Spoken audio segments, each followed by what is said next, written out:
오늘부터 이제 저희들이 삼손 같이 묵상을 시작합니다. 사사기 13장 1절로 7절의 말씀을 가지고 거룩한 나실인이 되려면 이라는 제목으로 주의 말씀 같이 묵상합니다. 2차 세계대전 말기에 일본은 가미가제 자살 특공대를 조직하여서 미국을 공격하였습니다. 이 가미가제는 충돌할 적함까지만 가는 연료만 비행기에 투입을 하게 되었고 최대한 공간을 비워서 그곳에 많은 폭탄을 적재하였다고 합니다. 그리고 혹자는 그런 이야기도 합니다. 도망과 귀순을 막기 위하여서 비행기가 이륙하는 것만 가르쳤고 착륙하는 것은 가르치지 않을 정도로 이륙에만 교육을 하였다고 합니다. 결국 비행기 한 대와 조종사 한 명의 자살로 인하여서 적의 군함 한 척을 갖다가 완전하게 이렇게 파괴할 수 있었던 것입니다. 최근에는 지하드, 거룩한 성전이라는 이름을 가지고 이슬람 자살 특공대가 활동 중에 있습니다. 지하드, 이 단어의 원뜻을 보게 되면요, 자기를 정화하고 또 깨달음을 위하여서 자기 자신과 싸우는 것, 그것을 얘기할 때 지하드라고 이야기를 합니다. 하지만 최근에는 그 의미가 많이 퇴색이 되어져서 이슬람 가치를 훼손하는 적과 싸우는 것, 전쟁과 또 싸움을 의미할 때 지하드란 단어가 더 많이 쓰이고 있습니다. 이슬람 사람들은요, 지하드 가운데 순교하게 되면은 바로 천국에 직행을 한다고 그렇게 가르치기 때문에 10대와 많은 청년들이 자살 특공대로 자원하는 것이 너무나도 많이 있다고 합니다. 여러분, 이처럼 자살 특공대는요, 자신의 목숨을 바칠 정도로 희생과 헌신이 있는 것입니다. 성공해도 되고 안 돼도 되는 그런 것이 아니라 반드시 성공시키겠다고는 결단이 자살 특공대의 마음에 있는 것입니다. 말씀을 묵상하다 생각해 봤습니다. 세상의 일도 그 일을 꼭 성공시키기 위한 자살 특공대가 이렇게 많이 형성되어지는데 하나님 나라의 영적 특공대는 과연 얼마나 될까? 한번 생각해 보았습니다. 오늘날 신앙인과 교회가 세상에서 실패하고 넘어지고 영향력을 잃어가는 이유가 있다면 아마도 영적인 특공대의 숫자가 시간이 갈수록 너무나도 줄어가고 있지 않나 생각해 봅니다. 안타깝게도 너무나도 많은 신앙인들이 자기 자신이 하나님 나라의 영적 특공대가 되어져 살아가야 된다는 것 잃어버리고 망각하고 살아간다는 데 어려움이 있습니다. 오늘 본문을 보면 삼손의 탄생에 관한 그 뒷이야기가 나옵니다. 이스라엘이 또다시 블레셋의 식민지가 되어져서 40년 동안이나 고생을 하게 됩니다. 하나님께서는 패역한 이스라엘을 다시금 구원하시기 위하여서 삼손이라고 하는 영혼을 선택하게 되시고 예비하십니다. 삼손, 이 영혼을 오늘 본문은 얘기를 할 때 나실인이라고 이야기합니다. 여러분, 저희들이 주목해야 될 단어, 이 나실이라는 단어는요, 히브리 원어를 보면 이런 뜻이라고 합니다. 자기의 생애를 온전히 바치다, 그런 뜻이 있고요. 또 뭔가를 아주 거룩하고 신성하게 만들다라는 뜻이 이 나실인, 이 뜻에 가지고 있다고 합니다. 결국 이 나실인은요, 자신을 전적으로 하나님께 헌신하는 영적인 정말 특공대를 이야기한다 할 수 있는 겁니다. 많은 사람들이 영적인 특공대, 나실인 이런 이야기를 하면은요, 머릿속에 제일 먼저 생각나는 것이 있을 겁니다. 우리 교회의 나실인은 목사님이야, 장로님들이야. 여러분, 그렇게 생각을 합니다. 그러나 성경은 모든 신앙인들이 다 거룩한 나라이고 택하신 족속이라고 저희들에게 말씀합니다. 예수님의 십자가의 능력은 성직자들과 나실인만을 위하여 주어진 거 아닙니다. 그분을 믿는 모든 신앙인들을 위하여 주님이 십자가에 죽으시고 피 흘려 죽으신 겁니다. 그러나 너무나도 많은 신앙인들이 자기 자신이 거룩한 나실이라는 사실을 갖다 외면하고 살아갑니다. 그렇기 때문에 나실인답게 거룩하게 살아가야 되는 것, 이것이 필수임에도 불구하고 이제는 선택사항이 되어져 있다는 것이 오늘의 문제입니다. 오늘 본문을 통하여서 우리가 어떻게 하면 나실인처럼 영적인 특공대로 살아갈 수 있을까? 하나님 주는 메시지를 같이 한번 나누어 보기를 소원합니다. 첫 번째로 생각할 것은요, 하나님께서 나를 위해 일하시고 있다는 것, 나를 위해 일하고 있다는 것을 믿을 때 거룩한 나실인으로 살아갈 수 있다 도전합니다. 본문 1절을 한번 여러분 보시기 원합니다. 이스라엘 자손이 다시 여호와의 목전에 악을 행하였으므로 여호와께서 그들을 40년 동안 블레셋 사람의 손에 넘겨주시니라 말씀합니다. 오늘 본문을 가만히 한번 보시죠. 그냥 이스라엘이 블레셋의 공격을 받고 뭔가를 빼앗겼다고 이야기하지 않습니다. 성경은 분명히 얘기하는데요, 하나님께서 하나님께서 이스라엘 백성들을 블레셋의 손에 넘겨주었다라고 이야기합니다. 여기에 이스라엘은 한두 번도 아니고요, 삼손 이전에 무려 12번에 걸쳐서 이번에는 40년 동안이나 블레셋의 또 다른 식민지의 시간을 보내고 있었던 것입니다. 그런데요, 본문 3절을 한번 보시기 원합니다. 여호와의 사자가 그 여인에게 나타나서 그에게 이르시되, 보라, 내가 본래 임신하지 못함으로 출산하지 못하였더니 이제 임신하여 아들을 낳으리니 말씀하고 있습니다. 생각해 보십시오. 여러분, 이미 이스라엘 백성들은 40년 동안이나 블레셋 사람들에게 식민지로 피폐한 생활을 살아가고 있었습니다. 그런데 아이를 임신을 하고요, 아이가 태어나기까지는 적어도 1년의 시간이 걸릴 겁니다. 그리고 그 영혼이 블레셋의 압제로부터 이스라엘을 구하기 위해서는 적어도 성장하고 청년은 되어줘야 되지 않겠습니까? 적어도 20년의 시간이 필요했던 겁니다. 그렇다면은 이 이스라엘 백성들이 범죄로 인하여서 블레셋의 식민지가 될 수 있는 시간은 무려 60년까지 확장되어질 수 있었던 겁니다. 이런 와중에서 하나님께서는 하나님의 방법대로 하나님의 일을 시작하십니다. 아주 작지만은요, 삼손이라는 영혼을 마노아의 가정에 허락하시는 것, 그 일을 시작하셨던 겁니다. 아무도 모르게 하나님의 사자가 마노아의 아내에게 삼손이라는 영혼, 나실인으로 거룩한 영혼이 태어날 것이라는 것을 알려주십니다. 여러분, 당시 시대적 그리고 개인적인 아픔에 빠져 있었던 이 마노아의 아내는요, 굉장히 많이 당황하고 놀랐을 것이 분명합니다. 그런데 마노아의 아내는 하나님께서 그럼에도 불구하고 이스라엘을 버리지 아니하셨고 그들을 위하여 일하고 있다는 것 분명하게 믿었고요, 그 일하심을 토대로 이제 삼손을 낳게 되고 그 영혼을 나실인답게 양육하는 것을 저희들이 성경을 통해 보게 됩니다. 여러분, 내가 이 패역한 세상을 살아갈 때 힘들고 어려운 일이 참 많이 있습니다. 누군가에게 말하기도 쉽지 않고 억울한 일도 있고 마음에 답답한 것도 많이 있지만은요, 분명하게 기억하셔야 될 것, 그럼에도 불구하고 하나님이 지금도 나를 위해 일하고 있다는 사실입니다. 나를 위해 일하고 있습니다. 많은 분들이 자기가 원하는 대로 되지 않으면은 하나님께서 일하지 않는다고 생각하는데요, 절대로 그렇지 않습니다. 자, 그렇다면은요, 과연 하나님께서 일하시는 목적이 무엇이라고 생각을 하십니까? 왜 하나님이 일하실까? 또 무엇을 주시려고 과연 주님이 일하고 있을까 묻게 됩니다. 본문은 저희들에게 이렇게 도전합니다. 내게 제일 좋은 것 주시기 위해서, 나에게 제일 필요한 것 주시기 위하여서 하나님께서 지금도 하나님의 방법대로 일하고 있는 것입니다. 오늘 본문의 상황을 한번 머리에 그려보시기 원합니다. 당시 국가적으로는요, 블레셋의 식민지였습니다. 마노아의 가정을 가만히 보면 그 가정에는 아이를 낳고 싶은 마음이 간절했지만 아이가 임신되지 않아서, 잉태되지 않았기 때문에 아이가 없는 암울한 상황이었습니다. 그런데 하나님의 사자가 나타났어요. 그 가정, 마노아의 가정에 가장 필요했던 자녀를 주겠다고, 그것도 아들을 주겠다고 미리 말씀하시면서 어떻게 그 아들 삼손을 키워야 될지도 분명하게 말씀해 주십니다. 뿐만 아니라 그 아들이 태어나가지고요, 국가적으로 너무너무 이스라엘을 괴롭히는 블레셋, 그 나라로부터 구원할 것이라는 것, 더 이상 이제 블레셋의 식민지가 안 될 것이라는 기쁜 소식도 하나님이 전해주고 있는 것입니다. 결국 하나님께서는요, 이스라엘뿐만이 아니라 마노아의 가정에서 가장 필요로 했던 것, 가장 기뻐했던 것, 제일 필요로 했던 것들을 위하여서 하나님이 일하고 있었던 것입니다. 중요한 것은요, 그 하나님께서, 동일하신 그 하나님께서 지금도 나실인 된 나를 위하여서 제일 좋은 것 주시기 위해 일하고 있다는 것, 여러분 꼭 마음에 새길 수 있기를 간절히 소원합니다. 항상 우리에게 필요한 것들을 공급하십니다.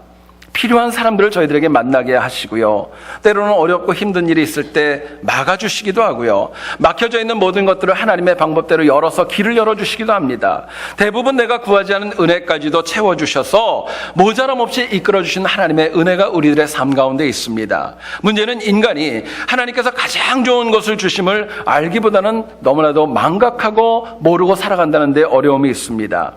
결국 인간은요, 하나님께서 우리들의 인생 가운데 제일 좋은 것 주시지 않으면은요, 한 시간도, 어쩌면 한순간도 살아갈 수 없는 연약한 존재라는 것을 저희들에게 성경은 말씀합니다. 저희들이 출애굽 과정에 그 이스라엘 백성들을 보면은요, 애굽의 라암셋에서 출발을 하여서 가나안까지 가는 거리는 걸어서 가면은 11일, 11day면은 충분했다고 합니다.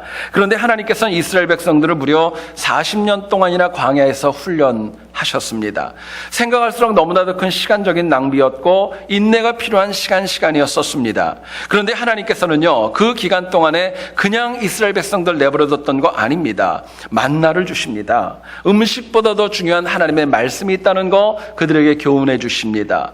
불기둥과 구름기둥을 통하여서 밤이고 낮마다 하나님께서 날마다 동행하신다는 거 그들에게 제일 좋은 것으로 보여주셨습니다. 물이 없어서 가라고 어려울 때 반석에서 물이 나는 은혜도 그들에게 허락하여 주셨습니다.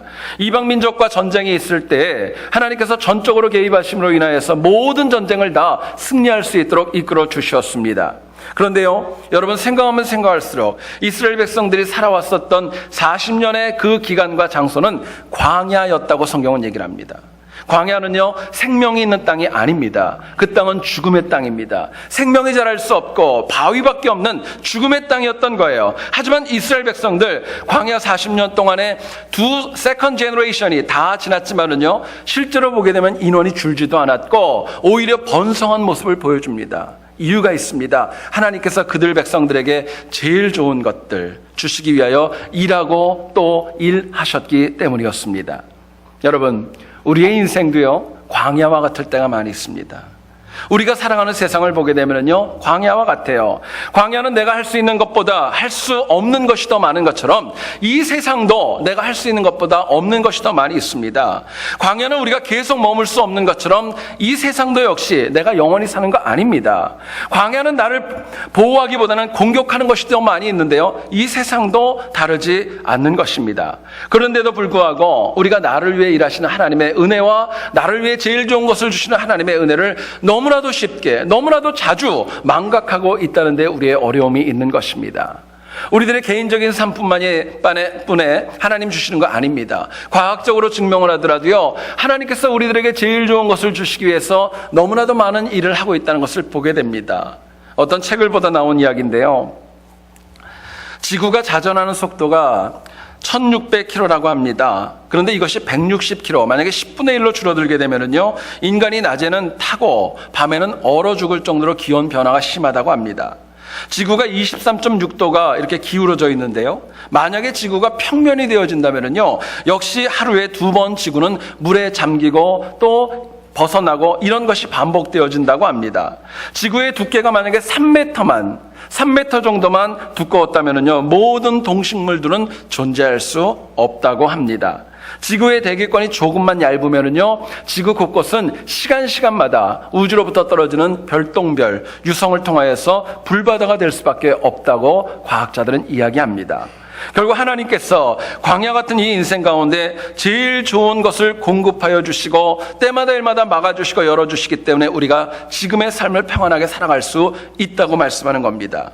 여러분, 그렇기 때문에 우리가 이 땅을 살아갈 때 함부로 살아가는 거 아닙니다. 하나님께서 우리를 부르시고 우리를 위해 일하시고 제일 좋은 것을 위해 주시는 것처럼 거룩한 나시린답게 살아야 마땅하다, 저희들에게 말씀하는 것입니다. 여러분, 하나님 나라의 특공대인 나시린은요, 그냥 시간이 된다고 되는 거 아닙니다. 내가 때마다 일마다 살아계신 하나님을 굳게 붙잡고 살아갈 때, 하나님 정말 강하게 붙잡고 살아갈 때 내가 영적으로 이탈하지 않고 하나님 원하는 나시린의 삶을 살아갈 수 있는 것입니다. 사사기를 저희들이 묵상해 나갑니다. 삼손은요, 13번째 사사입니다. 악순환이 반복되는 이유가 있다면 이스라엘 백성들이 하나님의 능력을 몰라서 그런 거 아닙니다. 깨닫지 못했기 때문도 아니었습니다. 생각해 보면은요, 12번이나 하나님의 능력을 보여주셨지만 이스라엘 백성들은요, 어리석었던 겁니다. 하나님 붙잡지 못했던 거예요. 나시린으로 부름받았지만은 하나님 붙들고 살아가는 것 단절되어진 시간이 너무나도 많이 있었던 것을 저희들에게 보여줍니다. 여러분, 실제로 우리가 하나님의 거룩한 백성됨을 잃어버리는 이유가 있습니다.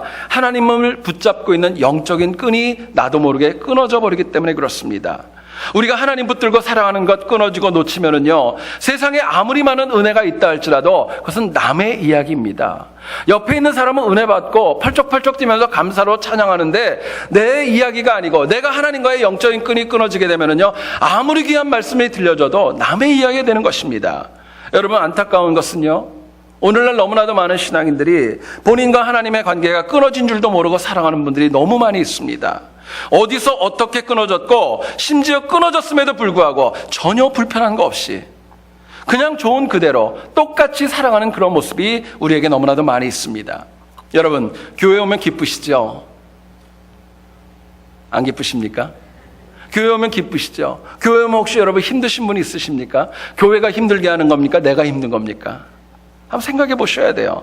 과연 내가 바뀌어야 다시 나시린답게 하나님 붙잡고 살아갈 수 있을까? 여러분, 날마다 확인하셔야 됩니다. 날마다 나시린으로 부름받은 내가 하나님과 동행하는지 살피고 확인하는 지혜가 저희들에게 필요한 것입니다. 예수님께서는요, 요한복음 15장 5절에 말씀하십니다. 나는 포도나무요 너희는 가지라. 그가 내 안에 내가 그 안에 거하면 사람이 열매를 많이 맺나니 나를 떠나서는 너희가 아무것도 할 수 없음이라 말씀합니다. 하나님을 떠나서는 아무것도 할 수 없는 것, 그것이 바로 우리의 실존입니다. 그게 우리의 인간의 모습이에요. 인간답게 살기 위해서는요, 하나님 붙드는 방법밖에 없고 항상 하나님 안에서 제일 좋은 것 주시는 것, 그거 누리며 살아가는 것, 그것이 사람답게 살아가는 인생입니다. 간절히 원하는 것, 우리가 항상 제일 좋은 것 주시면서 나를 위해 일하시는 그 하나님 붙들고 날마다 나시린으로 거룩함으로 승리하는 우리 모두 될 수 있기를 주님의 이름으로 축원드립니다. 두 번째로 생각할 것은요, 우리가 하나님께 드리는 삶을 살아야 거룩한 나시린으로 살 수 있습니다. 하나님 앞에 드리는 삶입니다. 본문 4절과 5절을 여러분 보시게 되면은요, 하나님의 영적 특공대라고 할 수 있는 나시린이 어떻게 살아야 하는지를 저희들에게 말씀합니다. 제가 읽지요. 너는 삼가 포도주와 독주를 마시지 말며 어떤 부정한 것도 먹지 말지니라. 그의 머리 위에 삭도를 대지 말라. 이 아이는 태에서 나옴으로부터 하나님께 바쳐진 나시린이 됨이라 말씀합니다. 여러분, 나시린, 이 단어는요, 세상과 완전하게 구별되어졌다는 거, 거룩하다는 것, 다르다는 것을 저희들에게 상징합니다.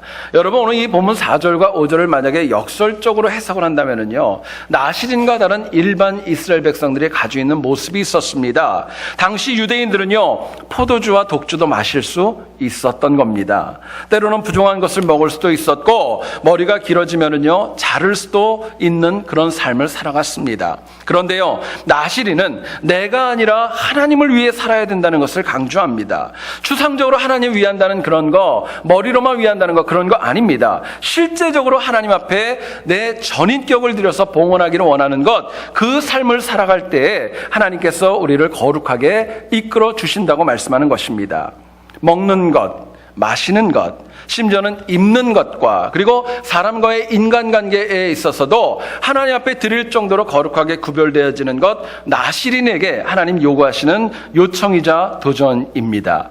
문제는 우리가 하나님 앞에 그냥 단순히 뭔가를 드린다, 이거 중요한 거 아닙니다. 정말 하나님께서 무엇을 원하시고 저희에게 과연 무엇을 달라고 하시는지 바르게 알고 드리는 지혜가 저희들에게 필요한 것입니다.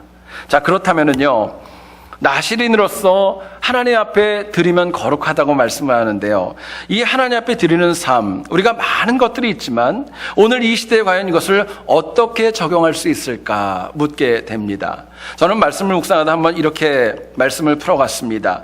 현대를 살아가는 영적인 나시린, 기독교인은요, 먹고 마시는 것부터 거룩하셔야 됩니다. 우리가 먹고 마시는 것, 이것부터 거룩하셔야 하나님 앞에 나시린답게 쓰임받을 수 있는 것입니다. 여러분, 나시린은요, 포도주와 독주가 금지되었고요, 자유롭게 머리카락을 자를 수 있는 그런 자유도 없었습니다. 뿐만 아니라 오늘 본문에는 나오지 않지만은요, 구약의 율법을 보면 시체를 가까이 할 수 없을 정도로 정결하고 정결한 삶을 살아야 했던 겁니다. 이유가 있습니다. 우리의 삶을 가만히 보더라도요, 내가 먹고 마시는 것이 삶에서 꼭 필요하지만은 먹고 마시는 문제를 통하여서 내 삶에 미쳐지는 영향이 너무나도 적지 않기 때문에 그렇습니다. 어떤 책을 보니까요, 일반적으로 남녀가 먹고 마시는 것을 가만히 보면 그들의 관계가 불륜인지 부부인지 구분하는 기준이 있다고 합니다. 한번 들어보시죠. 불륜은요, 음식을 먹을 때 가격에 구애받지를 않는답니다. 그냥 비싸도 상관없대요. 근데 부부는 만약에 남편이나 아내가 비싼 거 시키면 일단 이 눈에 흰자위가 더 많아진답니다. 왜 똑같은데 비싼 거 먹냐고 이렇게 째려본다는 거죠. 불륜은요, 서로 먹고 마시면서 말이 많아진답니다. 대화를 참 많이 한대요. 근데 부부는요, 음식 오더하고 나오면 먹기 바빠가지고 말이 끊어진답니다. 분류는요, 주로 주는 대로 먹고 그냥 가지만은요, 부부는요, 반찬 추가하는 거 너무너무 당연하고 남는 거 싸가는 거 너무너무 당연하답니다. 더 재밌는 거는요, 분류는요, 음식을 먹고 후식을 먹을 때도 아주 근사한 것을 시켜 먹지만은요, 부부는 절대로 그런 일 없답니다. 카운터에서 입가심으로 주는 박하사탕 한 묶음 꼭 쥐어가지고 나온답니다. 그게 부부와 불륜의 차이랍니다. 먹고 마시는 거 우리들의 삶에 미치는 영향이 적지 않습니다. 현대 신앙인들 가만히 보더라도요, 하나님께 내 삶을 드려야 하고 매사에 거룩하고 구별되어져야 된다는 거 모르는 분이 어디 있겠습니까? 잘 알고 있죠. 그러나 많은 분들이 얘기를 합니다. 마음의 중심만 드리면 되지, 마음의 중심만 드리면 되지 하는 것으로 자기 자신을 합리화할 때가 많이 있습니다. 또 하나님께서는 그렇게 얘기를 합니다. 중심만 보시지 겉으로 드러나는 것은 괜찮다고 자기 자신이 자위할 때도 너무나도 많이 있습니다. 그런데요, 여러분 꼭 잊지 마셔야 될 것, 먹고 마시는 그 작아 보이는 문제부터 거룩해야 마음의 중심도 거룩할 수 있는 것입니다. 결국 일상생활의 작은 부분부터 거룩해야 우리 중심과 전 인격도 하나님 보시기에 나시린답게 거룩할 수 있기 때문에 그렇습니다. 성경을 보면 다니엘서 1장 8절에 이런 말씀이 기록되어져 있습니다. 다니엘은 뜻을 정하여 왕의 음식과 그가 마시는 포도주로 자기를 더럽히지 아니하니라 하고, 자기를 더럽히지 아니하도록 환관장에게 구하니 말씀합니다. 이 이야기를 여러분 잘 아실 거예요. 느부갓네살 왕이 바벨론의 유대로부터 바벨론의 포로로 데려온 청년들을 갖다가 키워서 쓰기 위하여 바벨론의 학문과 문화를, 언어를 그들에게 가르쳤습니다. 근데 그냥 문화와 언어만 좀 가르치면 좋겠는데 이 왕은요, 여기에 그치지 않고 왕이 먹는 음식과 포도주와 기름진 것들을 갖다가 이 유대에서 온 청년들에게 공개하는 것입니다. 여러분 생각해 보시죠. 외국인이 학문과 언어만 배우면 됐지 무슨 음식까지 먹어야 될 필요성이 있겠습니까? 근데요, 이 느부갓네살은요, 먹고 마시는 것을 통해서 그 사람이 완전히 전인격이 변화될 수 있다는 것을 놓치지 않았던 것입니다. 누구도 예외 없이 그러기 때문에 정한 대로 먹으라고 강권했던 겁니다. 그러는 가운데 다니엘 역시 갈대아 사람들의 학문과 언어를 배우는 데에서 피할 수 없는 상황이 되었지만 그 환관장에게 얘기하는 겁니다.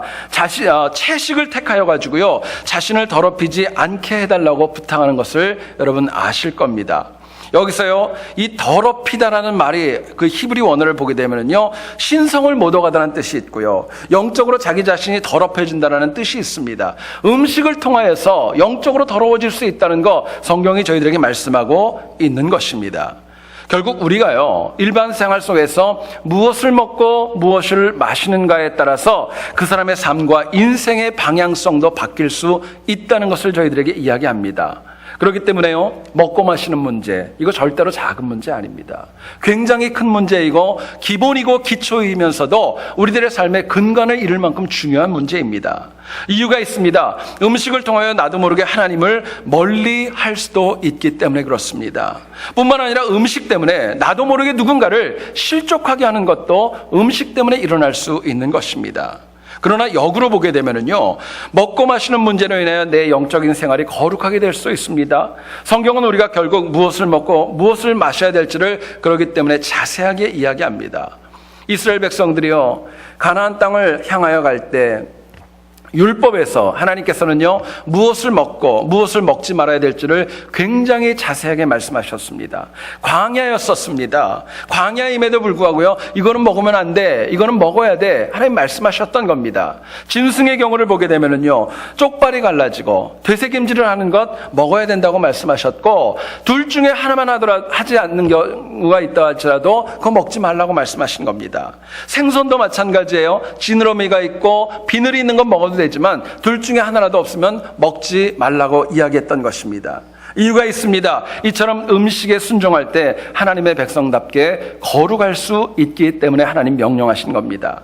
결국 먹고 마시는 것 작은 거 아닙니다. 하나님 앞에 내 삶과 내 인격을 드리는 시작이 바로 먹고 마시는 것으로부터 시작될 수 있기 때문에 그렇습니다. 제가 저희 교인들하고 대화를 하다 보면은 그런 분들을 참 많이 봅니다. 어떤 분들은 매일 체중을 재는 분들이 있다고 합니다.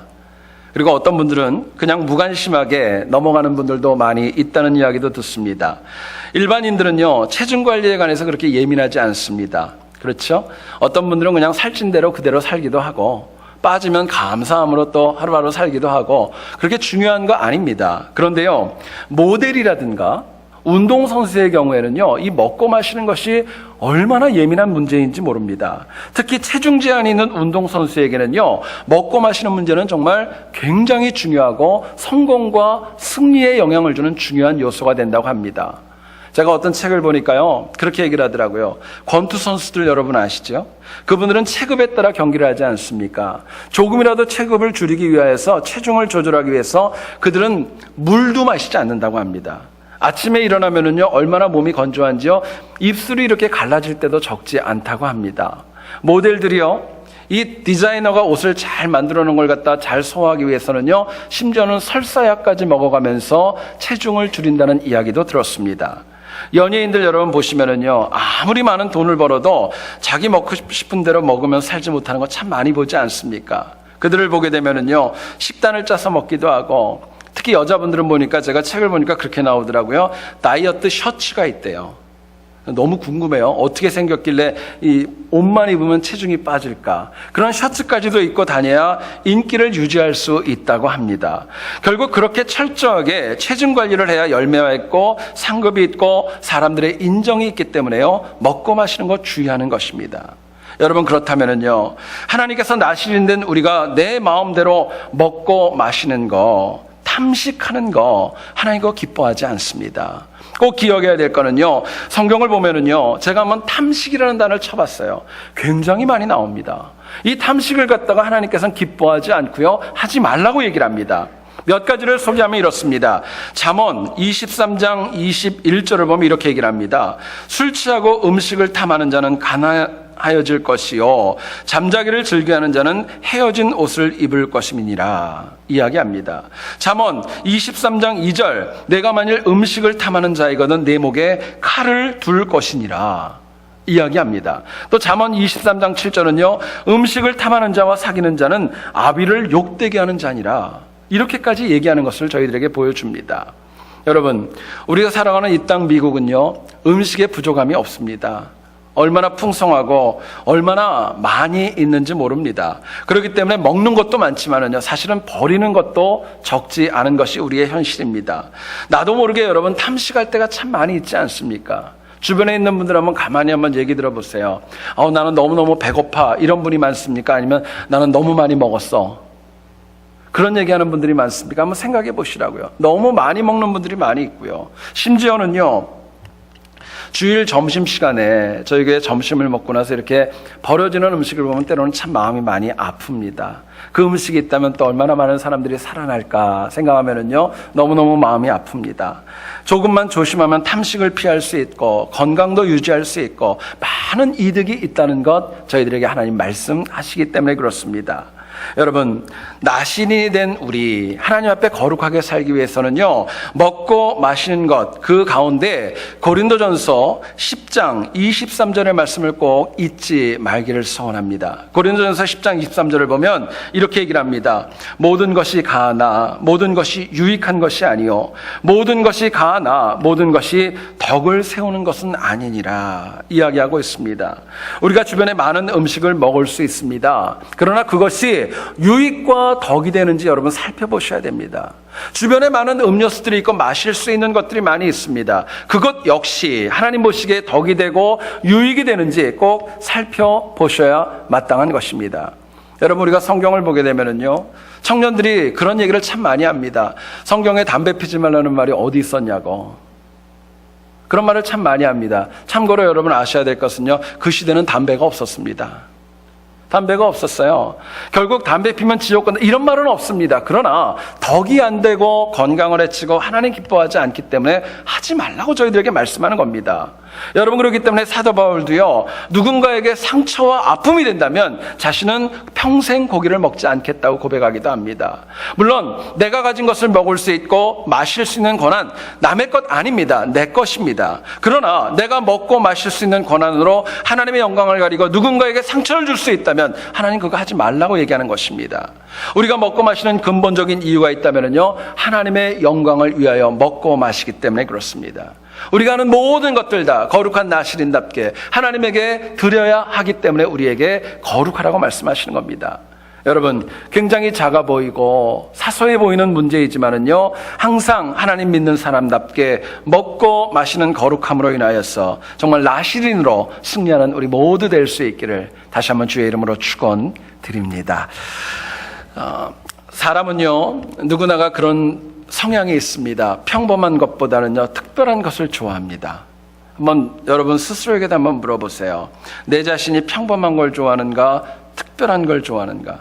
남들보다는 좀 더 인정받는 것을 좋아하고, 남들보다 조금 더 잘한다는 이야기를 듣기를 원하고, 남들보다는 좀 더 눈에 띄는 것을 원하는 것이 인지상정입니다. 여러분, 하나님께서도 마찬가지라고 생각을 합니다. 똑같이 사랑하시지만은요, 그냥 교회에 문턱만 밟는 신앙인과 하나님 보시기에 영적인 특공대로 나신인으로 살아가는 사람이 같을 수 없는 것입니다.